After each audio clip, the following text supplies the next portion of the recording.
Hello everybody and welcome. My name is Manu, My name is Cuca. and today we're gonna talk a little bit and explain, unpack what or who is Lakshmi, which is a goddess from the yoga tradition.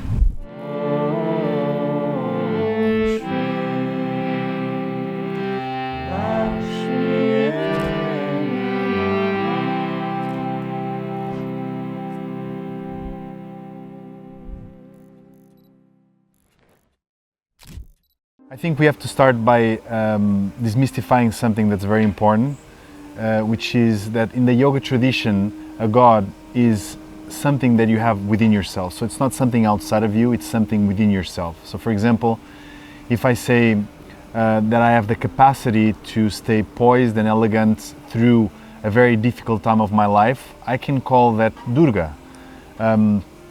So it's not something outside of us, it's really something within ourselves. So when we praise or when we say these names, we're talking about recognizing something that already exists within ourselves, a quality that everybody has.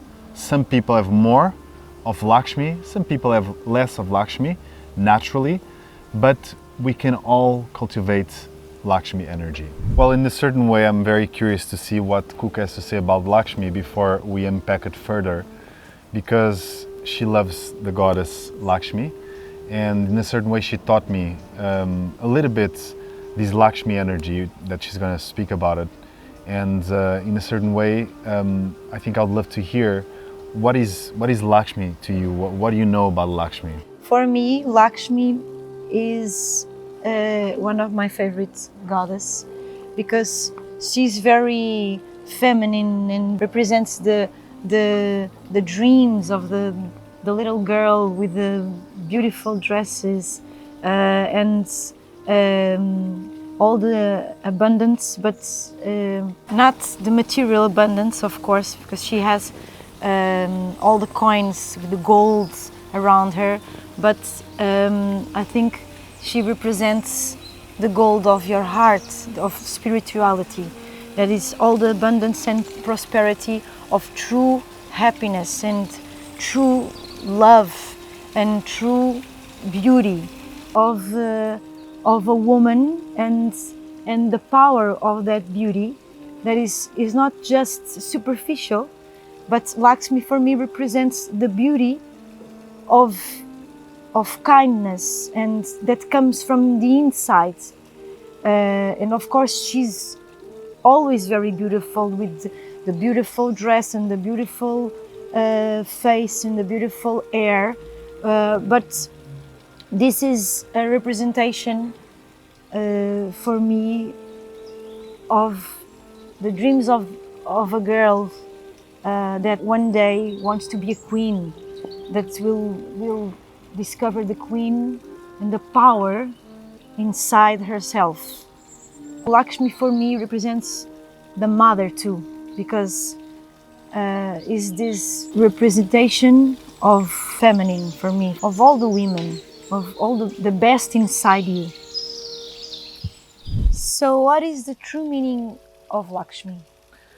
Well, there's a etymology of the word that we can break down, Laksh, which is divided into two, which is to understand, to perceive, and also goal and aim.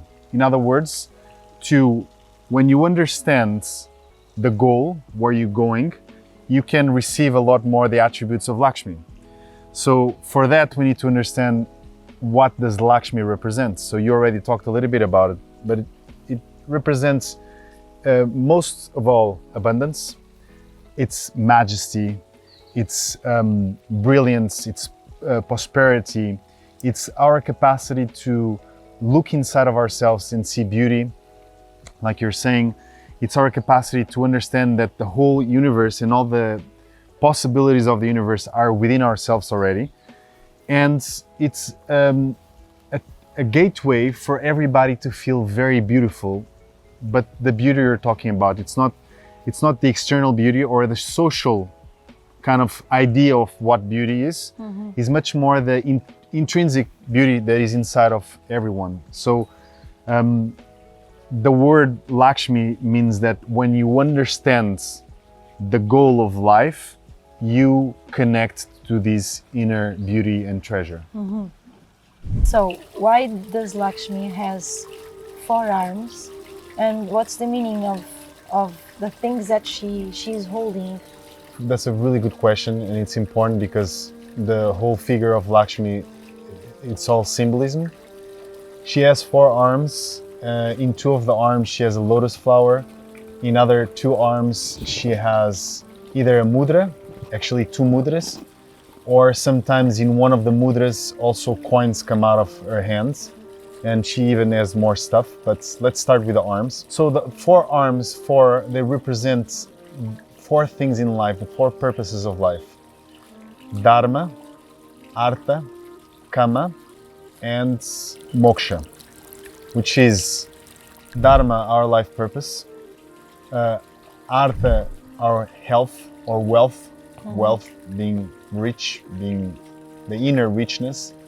Then kama, desire that sometimes can turn into something that we know as ambition, but the desire to want more, to look for more abundance. And the last one, moksha, liberation. Now, the lotus flowers, they represent purity, they represent, they are a symbolism of spirituality, of ascendance. And so she holds 2 lotus flowers in her hands on top, and on the bottom she has 2 mudras. One of the mudra is a Abhaya mudra. Abhaya means fearless, because when we feel the abundance inside, when we feel like we don't need to look for anything else outside, we stop having fear. We become fearless. The other one, which is the palm facing down, is called the Varada mudra, which is the offering mudra. When we become very rich, is our capacity to give it back. Represents the boon granting. So when people have wishes, the capacity to fulfill the wishes. But in other words, is when we feel very rich inside of ourselves, also the capacity to give it back. So when we have a gift, for example, you have the gift of your voice. So it's your, it represents the capacity to offer that gift to the world. Be an instrument. Be an instrument, be a channel, be of service, and give it back also, what you receive. So these are the 4 arms in the representation of Lakshmi. Also, and for a reason we are with these colors, right?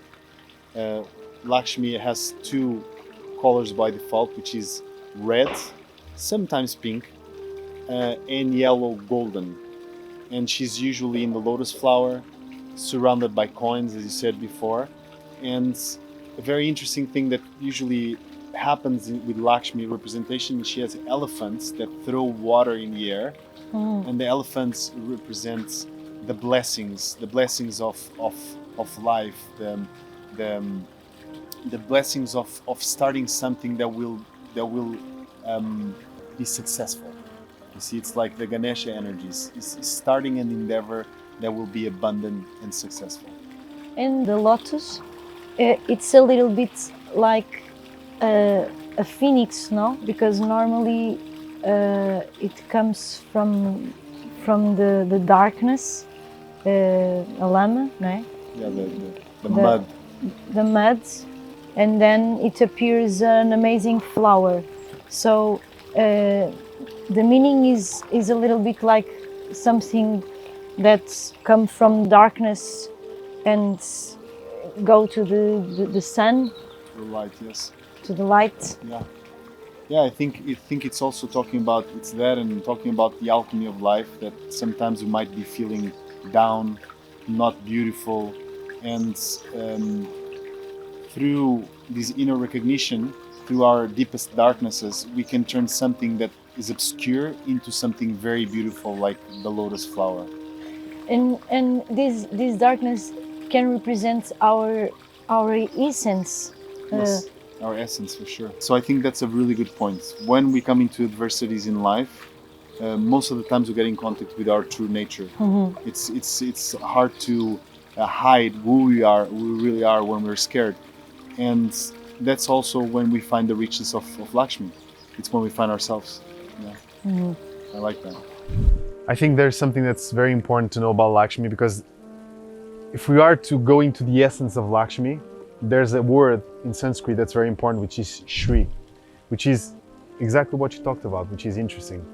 It's the beauty beyond beauty. It's our innate beauty. It's a beauty beyond perception.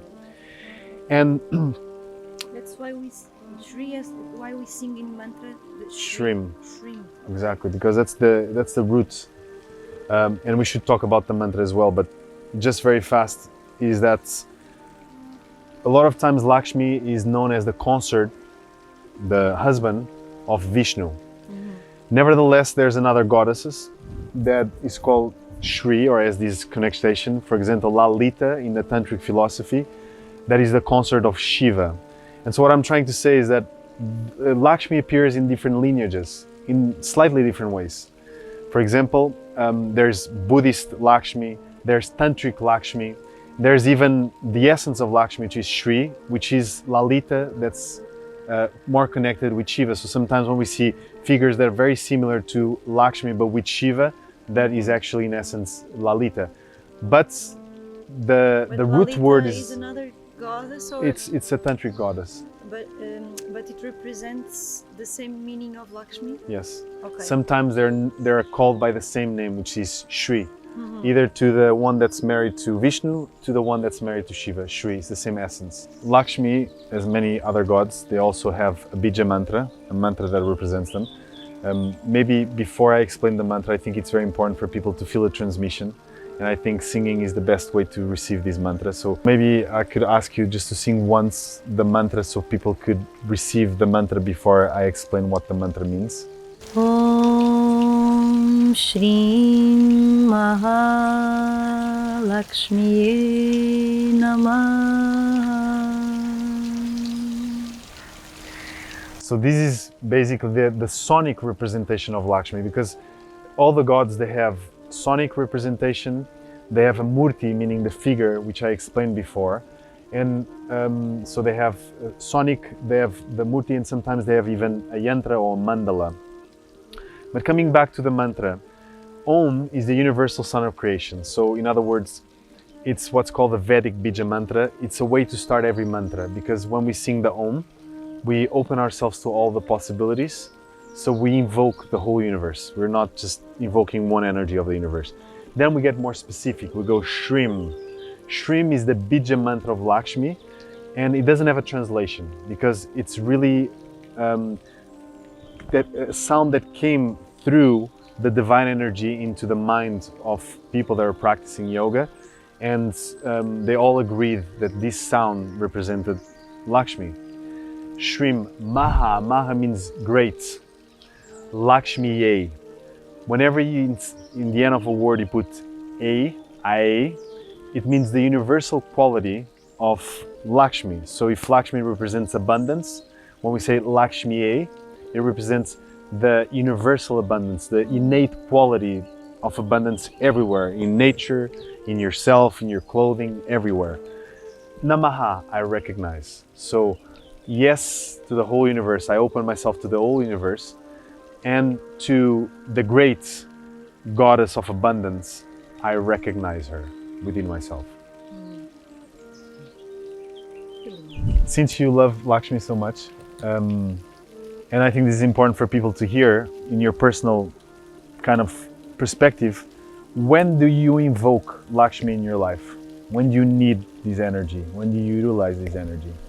I invoke and I sing to Lakshmi when I feel more insecure with something, a new project, something I have fear, and for me, Lakshmi always brings me the sense of remember who I am, remember that every one of us is very special. And I think for me, Lakshmi is always very special. Everyone is unique. And sometimes we are not at so good mood, or we are more sad, or more insecure, and so it's very important when we pray or sing to Lakshmi to remember that every one of us is very special, and that we have, all of us have this beauty, has souls, has a spirits. That days that I'm more sad, that I need more strength to do something, new project or something, a new concert, to ask that abundance, the abundance of feeling fulfilled of your own love. It's very beautiful. And it's interesting because when we talk about goddesses and gods, we can divide them into two. Some of the gods are the more fierce warriors. It's good to invoke when we need that, push in life. And Lakshmi is, and other gods, they're more sweet, benevolent, loving. So it's when we need nourishing, when we need positive energy, and I think you bring a lot of that always. Also, just to finish, because I think this is one of the most important things, is there's this word that we usually say in the end, which is namaste. Namaste can say that the divine within me honors and salutes and sees the divine within you, but actually we can change the word divine if we're invoking Lakshmi by beauty, because when we feel beautiful, when we feel abundant within ourselves, we're going to be more prone to see in others. So you can put your hands together and I can say, the beauty within me honors and salutes the beauty within you. Namaste. Namaste.